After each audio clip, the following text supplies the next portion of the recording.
I'm going to try to keep this under 3 minutes because that's sort of the premise of this channel. But I have a little open letter to underline some of my fellow Detroit Lion fans. What the hell is wrong with you?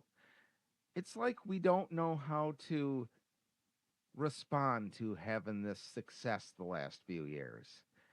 And I want to say it started at the beginning of this season, but actually it started in the middle of last year when everybody was, not everybody, a bunch of people were clamoring for the Lions to go out and get Max Crosby.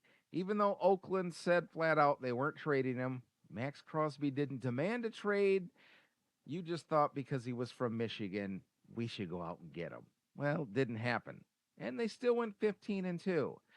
Then the offseason started, and everyone was all about getting Trey Hendrickson, making a trade with Cincinnati. Well, that didn't happen either. Still could happen if Cincinnati falls by the wayside with the injury to Burrow. Time will tell on that. And then the Micah Parsons thing happened. And somebody actually called Sports Talk Radio and said the following. He suggested, and was dead serious, that Jerry Jones traded him to Green Bay to stick it to Detroit because the Lions kicked their ass so bad last year on his birthday. And the guy was dead serious. Jerry Jones is crazy, but I don't think he's quite that crazy. He traded Micah Parsons for the best deal that he could get. And I think he got a pretty decent haul. And now everyone's just.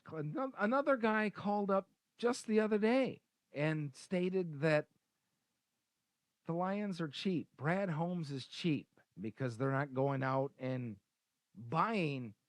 It's basically what he said. Another edge rusher to go opposite Aiden Hutchinson. Well, you know what? If you get another high priced end, you know what you're not going to be able to do? You're not going to be able to extend Aiden Hutchinson. You're not going to be able to extend all these other players that they have just recently re upped with. So it's like we don't know how to deal with this success. Everyone just wants to live in the shadow of SOL. Well, I'm sorry, folks. SOL is dead.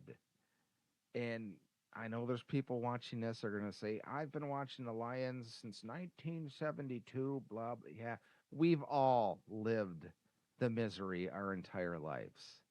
So just enjoy the ride while it's here.